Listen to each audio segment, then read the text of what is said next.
Itutuloy pa rin ni Tanggol ang kanyang paniningil sa pamilyang Guerrero lalo na umano kay Miguelito. Ngunit itong si Marites ay nag-isip ng ibang paraan para matigil umano ang girian ni Roberto at ni Tanggol. Dahil sinisisi si Tinding ni Marites ay napilitan naman itong si Tinding na kunin ang mga dokumentong magpapatunay at magsasabi ng totoo. Ngunit sa kanyang pagdating naman sa hospital sa hindi inasahang pangyayari ay nagkasalubong naman sila ni Pilar na kung saan hindi maganda ang nangyari sa kanila. Gustong bawiin ni Pilar ang hawak ni Tinding ng mga dokumento pero hindi ito binigyan ng pagkakataon ni Tinding na mahawakan ito ni Pilar.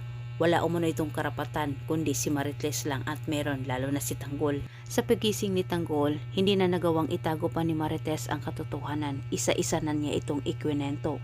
Bagay naman na hindi ito matanggap ni Tanggol at nagulat din siya.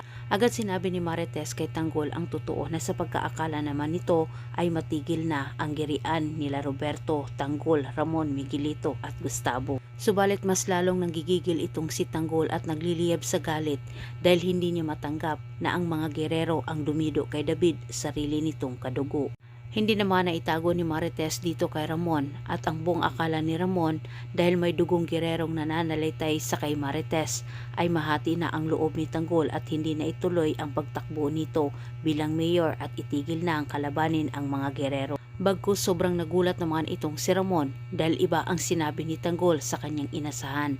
Sinabi ni Tanggol na hindi umano hadlang para sa kanya kahit may dugong nananalaytay sa kanyang Guerrero, itutuloy pa rin umano nila ang paghihiganti sa kay Gustavo, Miguelito, Roberto,